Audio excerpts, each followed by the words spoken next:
그러니까 여러분이 외국에서 유명한 락 밴드가 와서 1회 공연하면 할 수 없지만 2회 공연하면 1회에는 안 가는 게 좋아요.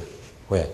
물론 리허설 하면서 음을 맞추지만 그 사람이 이렇게 비어 있는 상황에서 맞춘 거 예상해서 실제로 1회 공연하면 사람들이 차면 또 사운드가 달라지기 때문에 1회 공연하면서 또 사운드를 맞춰야 되는 거예요. 2회 공연 가면 자기들이 원하는 사운드를 완벽하게 낼 수 있는 본전 뽑을 수 있는 그런 상황이 벌어지는데 그러니까 라이브도 사실은 테크놀로지가 작용을 하는 거죠.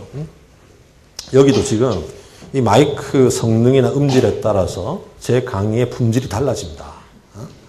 지금 학교 마이크는요, 솔직히 말하면 중간급입니다. 이 마이크 품질이 좀 달라지면요, 괜히 여러분이 덜 졸리고, 괜히 목소리가 나긋나긋하면서도 잘 들리고 이러면 강의 품질이 확 올라가요. 테크놀로지가 작용합니다. 근데 그 테크놀로지가 대중문화에 미치는 영향은 두 가지가 좋은 예인데, 첫째는요, 오늘날 대중문화 속에서 감각으로 따지면 영상문화가 대중문화의 주인이죠. 주인이고 꽃입니다. 영상문화가 대중문화 속에서 주인 역할을 하게 되는 것은 정확하게 테크놀로지 때문입니다. 그러니까 대중문화가 성립하려면 같은 것을 대중들이 나눠 가지려면 복제를 해야 되잖아요. 복제가 이루어지는 카피 기술이 있어야 되는데 중세 때까지는 모든 영상은 오리지널입니다. 카피할 수 없으니까. 모든 영상은 오리지널이에요. 되게 하나뿐인 거예요. 그러니까 왜 중세 때까지 종교에서 서양이나 동양이나 그 마음은 하나죠. 기독교나 불교나 그건 하나예요. 그 사원에 벽화 그리는 거는 서양도 그리고 동양도 그리고 딴 건 의견이 다른데 그건 한 마음이에요. 왜 그러느냐? 벽화를 그려놓으면 또는 천장에 그림을 그려놓으면 그 그림은 세계 어디에도 없는 여기에만 있는 단 하나의 오리지널 원본 그림입니다. 오리지널리티는 사실은 단 하나뿐이라는 건 신의 특성이고 신성의 일종의 그림자이기 때문에 그 하나뿐인 그림을 가짐으로써 이 공간에 성스러움을 올리는 그런 이제 효과를 노렸던 것이죠. 그러니까 중세까지는 모든 이미지는 오리지널인데 르네상스 때 석판화 기술이 생기면서 최초로 같은 이미지를 복사하는 기술이 생깁니다. 여러 개를 아직은 그나 판화는 개수가 200~300개 한계가 있었던 거죠. 그러다가 사진 기술이 등장하면서 엄청난 변화가 일어났죠. 사진 기술은 같은 이미지를 원칙상 무한하게 복제할 수 있는 기술이기 때문에 같은 이미지를 대중이 공유할 수 있는 기술적 토대가 생기고 따라서 그 전까지는 영상이 아닌 그러니까 책만 대중적이죠. 소설 하나 이렇게 써 있으면 그 책을 이렇게 보고 공유하는 거지만 영상이 대중화될 수 있는 토대는 사진 기술에 의해서 이루어집니다. 그때부터 비로소 영상이 대중화되기 시작하죠. 그래서 대중문화 초기에 20세기 중엽에 대중문화의 아주 핵심적인 매체 중에 하나는 사진 잡지였습니다. 라이프 같은 사진 잡지들. 말로만 듣던 걸 사진으로 보여주는 것. 그러나 아직 흑백 그 사진일 때는 그러니까 복제의 양은 무한대였지만 복제의 질은 한계가 분명했죠. 복제가 흑백은 원본 그대로가 아니잖아요. 그래서 흑백일 때는 아직 영상문화가 대중문화 속에서 지배력을 가지기는 힘들었습니다. 여러분은 이해가 안 되겠지만 저희 시대 때는 흑백 TV, 우리나라 컬러가 TV가 컬러가 된 게 80년대 초거든요. 그러니까 70년대까지는 흑백 TV와 라디오가 경쟁을 할 수 있었어요. 그래서 밤에 흑백 TV 안 보고 라디오를 듣는 사람 수가 엄청나게 많았습니다. 라디오 심야 방송을. 근데 TV가 컬러가 되면서 라디오 확 죽어요. 왜? 이제 복제의 질까지 완벽해지니까 컬러로 인해서 그래서 원본과 동일한 것을 나누어 갖게 되는 상황이 벌어지니까 컬러 기술에 의해서 영상 문화가 대중문화 속에서 지배자의 위치로 올라서게 됩니다. 그게 이제 결정적인 역할을 하게 되고 지금은 어떤 상황이냐? 지금은요. 컬러 기술보다 하나 더 가서 디지털 기술이잖아요. 디지털 기술. 디지털 기술은 영상 문화의 본질을 바꾸는 상황이 벌어집니다. 그 전까지는 카피라는 게 결국 카피죠. 영상을 카피하는 거. 그걸 좀 약간 철학적 용어로 멋지게 얘기하면 representation, 재현. 원본을 재현하는 것이 영상 문화의 핵심이었는데 이제 디지털 기술로 상징되는 컴퓨터 그래픽은 재현이 아니고 만들어내죠. 꿈에 불과한 걸 현실로 만들어내는 크리에이션, representation에서 크리에이션으로 영상 문화의 성격이 완전히 근본적으로 바뀐 거예요. 무엇에 의해서? CG라는 컴퓨터 그래픽이라는 디지털 기술에 의해서. 근데 서양 전통에서 창조는 원래는 누구의 능력입니까? 신의 능력이죠. 그래서 영상 문화가 신적 위치에 올라가는 상황이 벌어진다. 이렇게 해석할 수도 있는 상황입니다. 신의 위치로 상승하는. 그래서 결국 영상 문화가 대중문화 속에서 지배의 영역을 넓혀오고 지배자의 위치에 올라가는 것이 정확히 기술에 의해서 가능했기 때문에 기술, 매체라는 걸 의식 못하면 대중문화를 제대로 볼 수 없는 겁니다. 자본 시장과의 관계만이 아니고 또 하나의 중요한 부분은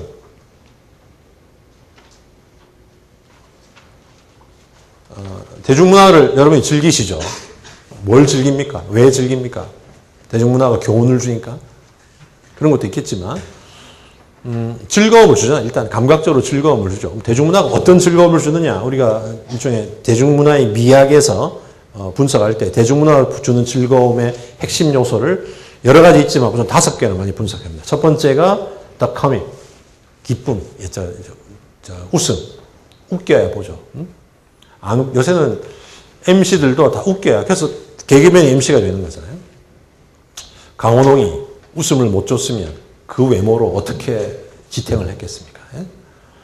그래서 지금은 첫 번째는 웃음, 웃겨야 된다. 대학에서도 강의도 중간중간 안 웃기면 선생 잘립니다.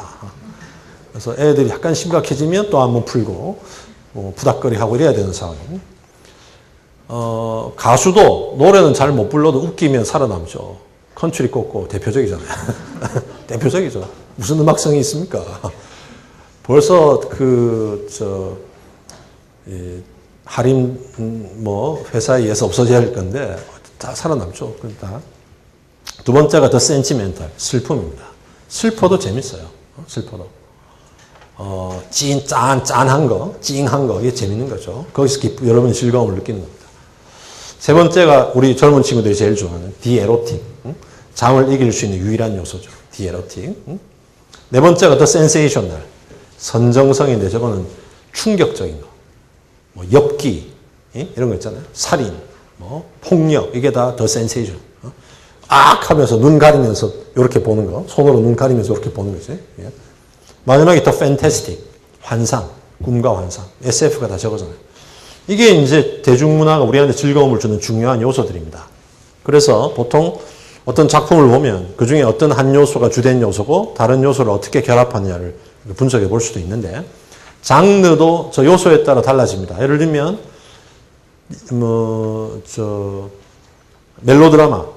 멜로는 저 중에 어떤 요소가 주된 요소입니까? 멜로는 더 센티멘탈이죠. 그죠? 멜로. 이게 없으면 더 코믹만 있으면 멜로가 아니라 시트콤이죠. 응?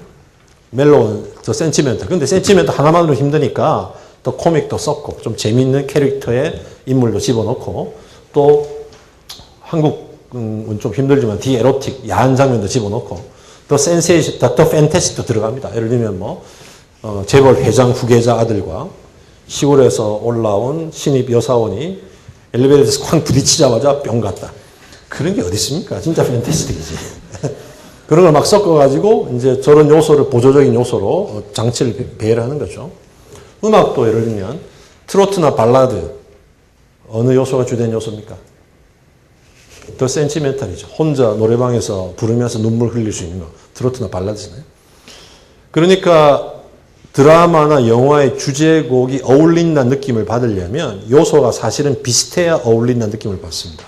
그러니까 멜로드라마 주제곡은 트로트나 발라드가 제격이지 멜로드라마 주제곡에 말 달리자 이런 거 나오면요. 사람들이 약간 생경해하는 거죠. 요소가 안 맞으니까. 근데 이 요소 중에서 어떤 게 우리한테 즐거움을 주는 최대 요소인가 하는 것이 기술에 의해서 달라져 왔습니다. 예를 들면 영상 기술이 생기기 전에는 어떤 요소가 주된 요소였느냐? 영상 기술이 생기기 전에는요. 더 코믹과 더 센티멘탈이 주된 요소였습니다. 그러니까 영상이 없다는 것은 텍스트와 나레이션만으로 즐거움을 줄 때, 말과 글로 즐거움을 줄 때는요. 디에로틱 이거 말만으로 안 돼요. 사실 뜨겁게 엉켰다. 뭐 좀 자극이 옵니까? 말만으로 안 되죠. 또 더 센세이셔널 말만으로 안. 글래디에이터 영화를 만들면서 검투사 A가 검투사 B 목을 자르는 장면을 보여줘야지. 나레이터가 말로 목이 댕강 잘렸다 이런다고 뭐 감흥이 오겠어요. 그러니까 실제로 영상이 없던 시대에는요, 말과 글로만 즐거움을 줄 때는 더 코믹과 더 센티멘탈이 주된. 그래서 고전적인 문학은 희극과 비극 두 장르가 핵심 장르가 되어 있는 겁니다. 그런데 영상기술이 등장하면서 상황이 달라집니다. 영상기술이 등장하면서 생생하게 보여줄 수 있게 되면서 특히 칼라 기술이 등장하면서 디에로틱이 대중문화의 중심으로 올라오죠. 남녀가 뜨겁게 엉켜있는 걸 칼라로 보여주니까 실감 나잖아요.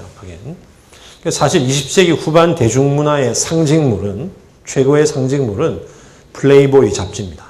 플레이보이 잡지고 그 다음에 더 센세이셔널도 그런 충격적인 장면도 이른바 FX라 부르는 특수효과 기술이 등장하면서 보여줄 수 있게 된 거죠. 지금은 어떤 상황이냐. 아까 말한 디지털 기술이 등장하면서 이제 즐거움의 요소가 완전히 바뀌었어요. 요즘 시대는, 우리 시대는요, 대중문화 최고의 즐거움의 요소는 더 팬테스틱입니다. 과거에는 꿈에 불과하던 것을 기술의 그 컴퓨터 그래픽으로 생생하게 보여줌으로써 우리가 얻는 즐거움의 요소가 바뀌었어요. 요즘은 심지어 웬만한 드라마도 어저께 전우치 시작했대요. 전우치? 드라마도 팬테스틱이 들어가야 돼요. 그게 미래형 팬테스틱이건 아니면 중세형 팬테스틱이건. 중세형 팬테스틱 있죠. 뭡니까? 마술 나오는 거. 그러니까 그 팬테스틱 지배적이 되죠. 팬테스틱 하위 범주가 뭐냐? 드림 앤 매직입니다.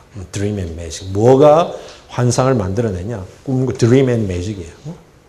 그래서 요즘 이제 이런 말을 듣고 주위를 보시면요. 온갖 데다 드림 매직이 붙어 있는 게 우리 시대입니다. 예를 들면 요즘은 이제 하나가 무너졌지만 한동안 한국 사회의 컴퓨터를 둘러 갈라놓았던 두 컴퓨터 회사의 컴퓨터 이름이 뭔지 아세요? 하나는 드림시스, 하나는 매직 스테이션이었죠. 여기도. 우리나라 프로야구가 양대 리그로 운영됐던 적이 있습니다. 그때 양대 리그 이름이 뭔지 아세요? 혹시 남은들은? 하나는 드림 리그, 하나는 매직 리그입니다. 프로야구에 무슨 꿈이 있습니까? 야구에서 뭐 하려고? 누가 마구 던집니까? 매직이 거기 어디 있어요? 근데도 드림 앤 매직. 왜냐하면 대중문화 전체를 팬테스틱이 지배하면서 그 하위 범주들이 여기 갖다 붙고 저기 갖다 붙고 하는 거예요. 결국 대중문화에서 어떤 요소가 주된 즐거움을 주는 요소인가 하는 것도 결국 기술이 규정한다는 걸 볼 수 있고, 이 애들은 대중문화를 이해하기 위해서는 기술이라는 것이 자본주의와는 또 다른 기술 매체라는 게 하나의 객관적인 토대다. 그럼 결국 자본주의라는 접근만으로는 대중문화에 접근 못하죠. 기술과 관련된 접근을 해야 되니까 벌써 객관적인 토대도 복합적인 접근이 필요해지는 상황이고요. 객관적인 접근만이 아니라 이제 주관적인 접근도 대중문화를 파악하는 중요한 요소입니다. 주관적인 토대. 욕망과 무의식 두 개가 이제 중요한 요소인데, 왜냐하면 대중문화를 우리가 왜 즐기느냐? 대중문화는 또 우리의 주관적인 어떤 요소와 관련되냐? 우리의 욕망과 관련되죠. 그래서 욕망의 대상도 되고, 그것만이 아니고 그 매체와 대중문화가 욕망을 만들어내기도 하고. 여러분이 스마트폰이 없었다면 항시 친구와 소통하겠다는 욕망을 가지지 않았겠죠. 기술적으로 불가능하고 하니까. 스마트폰이 생기니까 그 기계로 새로운 욕망을 우리가 갖고, 그 다음에 그게 충족되면 지금은 없는 더 새로운 욕망을 또 갖게 되는 거죠. 대중문화가 우리의 욕망을 충족시키기만 하는 게 아니라 우리의 욕망을 주저하는 측면이 훨씬 또 강하게 있고, 결국 인간을 만들어내는 측면이 있는 거죠. 그래서 대중문화는 우리의 욕망을 반영할 바에 욕망을 만들어냅니다. 이게 이제 우리가 뭘 바라는데, 바램과 관련해서 두 차원을 한번 구분해 봅시다.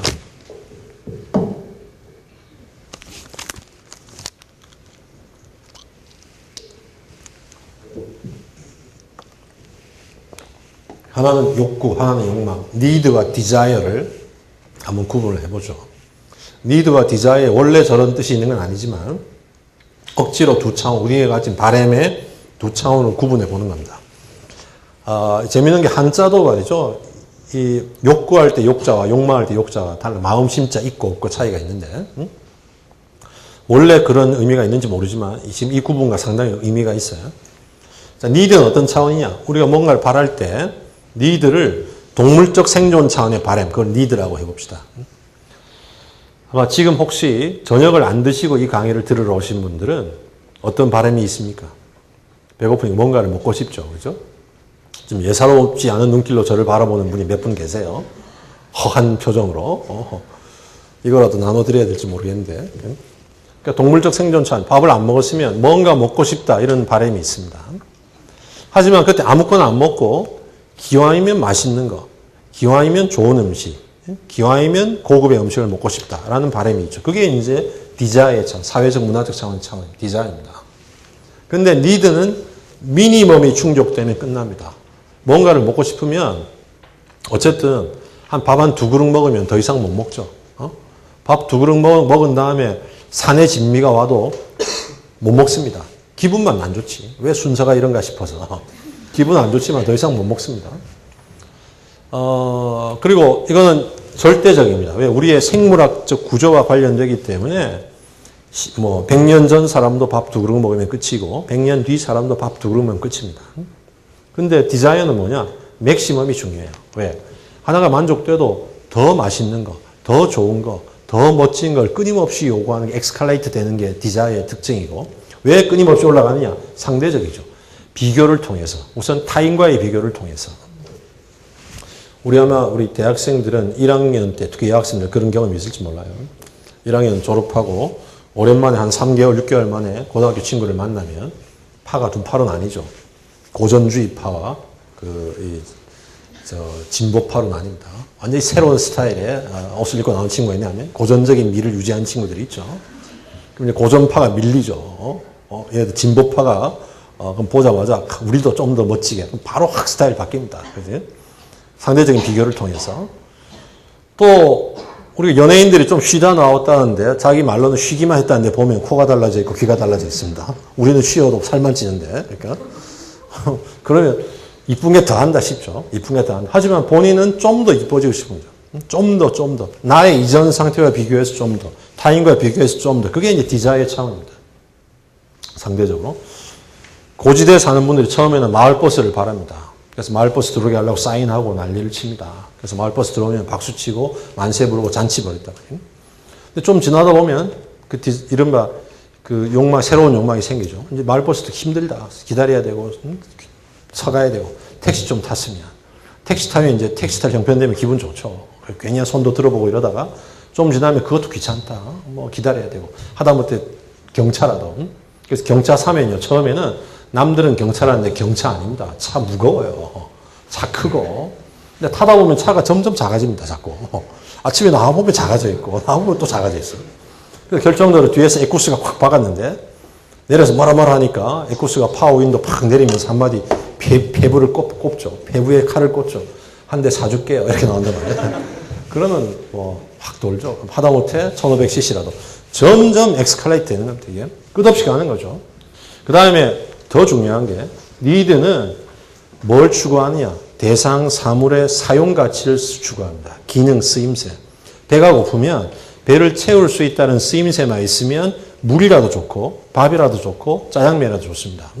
근데 디자이어는 뭘 추구하느냐. 사용 가치로 만족 안 하죠. 뭐가 있어야 됩니까? 미적 가치, 기호적 가치. 좀 더 예쁜 거, 좀 더 맛있는 거, 좀 더 멋진 디자인, 멋진 색상, 그 다음에 기호적 가치는 좀 더 고급의 브랜드, 좀 더 인정받을 수 있는 브랜드를 추구하는 거죠. 끊임없이. 우리 학생들도 보면요. 두 패로 나뉩니다. 기능만 좋으면 만족하는 패가 있는가 하면 그걸로는 절대 만족을 못하고 메이커에 목숨 거는 패들이 있죠. 그래서 메이커에 목숨 걸지만 기호적 가치를 추구하지만 능력이 부족한 사람을 위한 게 친절하게도 뭡니까? 짝퉁이죠. 짝퉁은 우리를 위로하는 역할을 합니다. 우리의 욕망을 위로하는. 그래서 학생들도 딱 나눠요, 보면. 예를 들면 우리 성대에서 가까운 곳에 짝퉁 시장이 있잖아요. 가서 하나 샀습니다. 세계 최고의 브랜드. 나이키. 가까이 가보면, 자세히 보면, 앞에 이 자가 하나 더 있어요. 동네 불시장 너이카야, 이게. 유사상표죠. 근데 동네 불시장 너이카를 입고도, 야, 몸 편하다. 가격은 5분의 1밖에 안 되는데 따뜻하고 편하고 좋다. 이거는 뭡니까? 사용가치를 추구하는 사람이고, 분명히 몸은 편한데 마음이 불편한 사람. 몸은 편한데 왠지 마음이 불편하고 친구들이 그래서 가까이 못 오게 막고 뭐 동공이 확대되고 이런 사람. 그 이제 기호적 가치를 추구하는 거죠. 실제로 우리 옷의 이 브랜드들이 밖으로 삐져나오기 시작한 게 그리 오래된 일이 아닙니다. 심지어 요즘은 자켓이나 외투도 여기다가 달죠. 여기다가 레이블을. 처음에는 아직도 애매하죠. 이걸 그냥 놔둬야 되나 떼야 되나. 근데 원래는 떼지 말라고 달아놓은 거예요. 여기 달릴 걸. 왜냐하면 옷 좋네 이러는데 이거다 이러면 볼상 사놨잖아요. 이거다 우아하게 딱 해야지.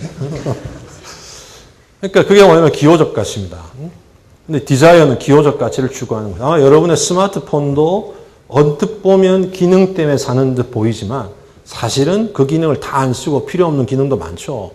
더 많은 기능을 가진 스마트폰을 갖고 있다는 것 자체가 일종의 기호적 가치로서 기능을 하는 거죠. 근데 이렇게 이 니드 디자이어 구분이 왜 중요하냐? 대중문화의 핵심적인 현상이 이 욕망과 관련된다는 걸 보여주는 그 현상이 유행이죠, 유행. 유행이라는 현상이 대중문화가 욕망과 얼마나 밀접한 관련이 있는지를 대중문화의 주관적 토대가 욕망임을 잘 보여주는 겁니다. 그 유행이 자연 발생적이냐? 뭐 여러분이 아시다시피 그렇게 순진하게 생각하는 사람 없겠죠, 여기 아마. 유행은 계획적인 대중문화의 시스템입니다. 왜 시스템이냐? 그게 대중문화의 판매에 도움이 되니까. 예를 들면 프로스포츠도 지금 보면 미국의 프로스포츠가 다 회사 중심입니까? 지역 중심입니까? 지역 연고제잖아요. 이거 왜냐하면 지역 연고제로 가야 돈이 된다는 게 검증이 되어 있기 때문에 지역 연고 시스템을 택하고 있는 거예요. 유행도 대중문화의 시스템입니다. 유행의 본질은 뭐냐? 이걸로 설명하면 유행은 사용가치가 유행됩니까? 미적 가치, 기호적 가치가 유행됩니까? 이게 유행되는 거죠. 미적, 기호적 가치. 그러니까 쓸 수 있는 물건을, 사용가치가 남아있어서 충분히 쓸 수 있는 물건을 더 이상 못 쓰게 만듦으로써 계속 새로운 걸 사게 만드는, 새로운 욕망을 갖게 만드는 게 유행이라는 시스템의 본질입니다. 그래서 쓸 수 있는 물건을 폐기 처분하는 시스템, 이게 유행의 본질입니다. 뭘 통해 새로운 미적 가치, 새로운 기호적 가치를 계속 추구하도록 욕망을 주동해냄으로써. 그래서 우리 좀 나이 드신 분들은, 또 학생들은 지금 연말이 다가오잖아요. 그러면 부모님들이 연말 때 약간 부부 동반 파티 비스무리한 동창회 이런 거 있으면 2박 3일 전부터 아빠 엄마가 신경전 벌이잖아요. 2박 3일 전부터 엄마는 옷을 꺼내서 입었다가 팽개치고 입었다가 팽개치고 퇴근한 아빠 얼굴에 팽개치면서 한마디 하잖아요. 옷이 없다 이러잖아요. 그럼 아빠는 옷을 주워 집어서 이건 뭐냐 이렇게 나가잖아요. 아빠가 이건 뭐냐 할 때는 무슨 옷입니까? 사용가치로서의 옷이고, 엄마가 팽개친 옷이 없다의 옷은 뭐예요? 입고 나갈 만한 이쁜 디자인 색상이 없고 나가서 남부끄럽지 않은 브랜드가 없다 이거죠. 그런데 결국 유행은 뭐냐면 옷장에 입을 수 있는 옷을 수없이 쌓아놓고도 못 입고 나가게 만드는 거. 결국 그걸 버리게 만드는 거. 이게 이제 유행의 본질이고, 결국 사용가치, 미적가치 차원의 우리의 욕망을 자꾸 새로운 욕망을 주동하게 만들므로써 소비를 진작시키는 그 측면이 대중문화의 중요한 측면이죠. 그러니까 드라마에 나오는 주인공들의 자존심 중에 하나가 그거잖아요. 내가 입고 나온 옷이나 백이 완판됐다. 그치? 완판됐다. 그래도 이건 완판됐다. 그래서 완판됐으면 나는 1급 연예인이고, 완판이 안 됐으면 아니고, 이 뭐냐면 유행시킬 수 있냐 없냐라는, 새로운 욕망을 주동할 수 있냐 없냐 하는 문제고요. 마지막으로 그 대중문화의 또 하나의 중요한 주관적 요소 중에 하나는 그 욕망이 의식적인 욕망, 무의식적인 욕망 둘 다 있어서 무의식이라는 차원을 대중문화가 지금 또 잡고 있는 거죠. 무의식이라는 게. 여러분이나 저나 마찬가지입니다. 우리가 자본주의 사회 속에서 거의 모든 행위는 뭐 하는 거냐? 하루 종일 뭔가를 선호하고 선호한 걸 선택하고 선택한 걸 소비하는 게 우리의 행위입니다. 여러분도 이 시간에 나가서 다른 재밌는 거 할 수 있었음에도 불구하고 아마 제목에 낚여가지고 여기 왔을 수도 있고, 뭔가 오늘 근데 지금 성 얘기는 하나도 못하고 있잖아요. 성 때문에 낚였는데 성 얘기는 하나도 못하고 있고, 성공한 거죠, 제가. 그래서 문화와 성학과, 대중문화와 성학과, 성과 대중문화학과 고민했는데, 낚인 게 성공한 겁니다. 낚는 데는. 근데, 선호한 걸 선택하고 선택한 걸 소비하는 게 행위잖아요. 어찌 보면, 대중문화 사회 속에서 흔히 여러 책에 나와 있죠. 데카르트가 나는 생각한다, 그러므로 나는 존재한다가 아니고, 대중문화는 나는 소비한다, 그러므로 나는 존재한다. 그 얘기 맞는 얘기입니다. 흔한 얘기가 됐지만. 근데 문제는 그 소비를 하는 선호 선택 중에서 의식적 선호 선택이 있는가 하면 무의식적 선호 선택이 있습니다. 근데 그게 어느 게 점점 실제로 많아지고 있느냐? 무의식적 선호 선택이 점점 많아지고 있기 때문에 결국 대중문화 분석에 이제는 욕망 분석의 무의식 차원까지 문제가 되니까 정신분석학도 여기에 들어올 수밖에 없는 상황이 되고 있는 거예요. 예를 들면요. 우리 행위 중에서 의식적 선택은 어떤 행위냐? 내가 그걸 선택한 이유를 설명할 수 있으면 의식적 선택입니다. 너 이거 왜 좋아해? 이러기 때문에 좋아해. 그럼 의식적이죠. 근데 이유를 설명 못하면 사실 무의식적입니다. 여러분 중에 좋아하는 가수가 있죠. 누굴 좋아하십니까? 누구 좋아하죠? 서른도? 누구 좋아하세요? 있겠죠. 각자 이렇게 21, 각자 있겠죠. 만일에 좀 옛날 사람이 B라고 해보세요. 이제는 B는 잊혀진 인물이죠. 근데 이제는 사장님으로 가고 있는데 B 왜 제일 좋아해? 그랬을 때 처음에는 이유를 대죠. 제가 옛날 애들한테 물어봤습니다. 너 B 왜 제일 좋아해? 그러면 이유를 댑니다. 노래 잘 부르니까. 거짓말이에요. 왜? 노래 잘 부르면 가창력 있는 애를 좋아해야지. 요즘으로 따지면 나가수에 나온 애를 좋아해야지. 왜 B를 제일 좋아하냐 그죠? 춤 잘 추니까. 그것도 거짓말이야. 왜? 춤 잘 추면 백댄서를 더 좋아해야지. 백댄서에 열광해야지. 왜 B에 열광하냐 그죠? 키가 크니까 키 크면 한기범 아저씨를 좋아해야지. 왜 B를 제일 좋아해? 그렇잖아. 말이 안 맞잖아. 눈에 쌍꺼풀 없이 눈 두덩파니까 그럼 김재동을 좋아해야지. 왜 B를 제일 좋아해? 이런 캐물으면 마지막에 뭐라느냐. 아니 선생님이 제가 B 좋아하는데 보태준 거 있습니까? 그냥 좋습니다. 그냥. 응? 그게 솔직한 경우들이 많이 있습니다. 그래서 혹시 기억날지 모르지만 서세원이라는 사람이 라디오 방송할 때 오래전에 했던 유행어 중에 하나가 왠지라는 게 왠지. 그 왠지라는 서세원의 유행어가 대중문화의 한 측면을 꿰뚫고 있는 왠지 좋은 거예요. 왠지. 그걸 아마 여기 있는 대학생들이 고등학교 때는 어떤 말을 썼을 가능성이 있냐면 feel 꽂혔다. 나 쟤한테 feel 받았다. 이게 뭐냐면 무의식적 선호를 표현하는 서술어 중에 하나는 feel 받았다. 학생만 그러냐? 어른들도 있습니다. 여러분 중에 특정 커피만 마시는 콩당어만 가시는 분이 있죠. 특정 브랜드를 얘기하면 안 되니까. 또는 별당어만 가시는 분도 있어요. 저처럼 공짜라 뭐든지 먹는 사람도 있지만 콜라도 C 콜라만 마시는 사람도 있고 P 콜라만 마시는 사람도 있습니다. 너 왜 그 콜라 마셔? 이러면 맛이 좋으니까 못 믿습니다. 왜요?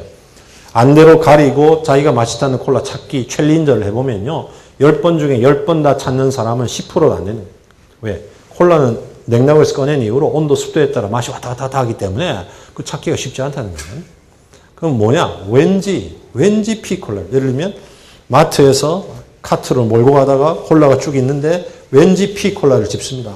펩시맨의 불쌍한 이미지가 남아있어서 그럴 수도 있고 백곰의 푸근한 이미지가 아직 남아있어서 그럴 수도 있고 물론 의식적 선택을 하는 분도 있습니다. 우리 아주머니들.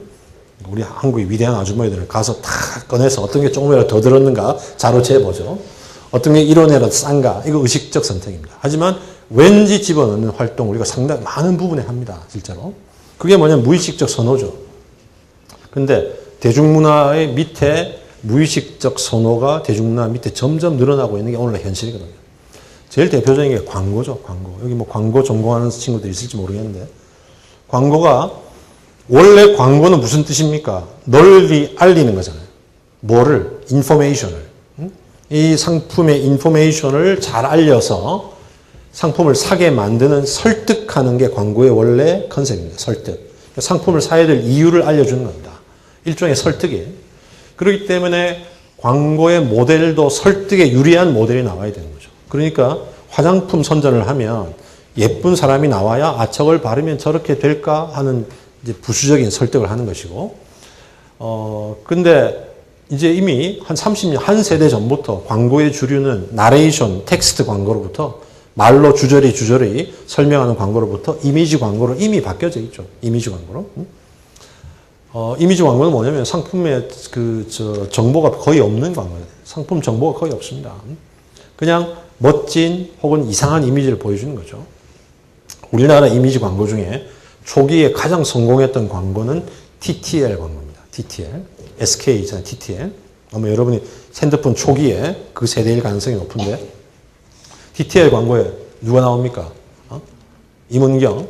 요즘은 이제 뭐 30대가 됐을 것 같은데 성냥팔이 소녀의 재림으로 좀 다시 재림해 보려다 재림 못하고 없어졌는데 안타까운 일이죠. 근데 그러니까 예쁘장 묘하게 생긴 여자애 하나 나와서 빤히 쳐다보고 있고 위에 물고기 한 마리 왔다 갔다 합니다. 물 아낀지 아닌지 바뀐지도 잘 몰라요. 의미가 없어요. 물론 있어요. 그 TTL 광고 원본에 보면요. 오른쪽 밑에인가 조그만 글씨로 뭐라 적혀 있는데 아무도 못 보는 거예요. 이 편이 뭡니까? 이 편이 해변가에 뭐 이렇게 고래뼈 비슷한 거 있고 뭐 이렇게 조개 껍데기 들어서 갖다 이런 거죠. 뭐 3편이 뭐 깨진 헬멧 있고 아무 의미가 없어요. 사실 의미가 없어야 됩니다. 왜 없어야 되냐? 의미가 있으면 의식이 다 가로채게 되어 있어요. 우리의 의식은 항상 긴장 상태에서 후설이라는 철학자가 얘기했듯이 노에시스, 의미 형성 작용이 의식의 본질이다. 의미 형성 작용이. 뭐든 들어오면 그것에 의미를 부여하는 게 의식의 작용이다. 그러니까 뭔가 들어오면 의미가 있으면 의식이 다 가로챕니다. 그러니까 의식을 통과해서 무의식으로 들어가려면 의미 없는 이미지거나 이미지들을 의미 없이 조합해야 의식이 이런 사이에 무의식으로 들어가서 무의식에 각인시켜서 왠지 PTL을 선호하다는 거예요.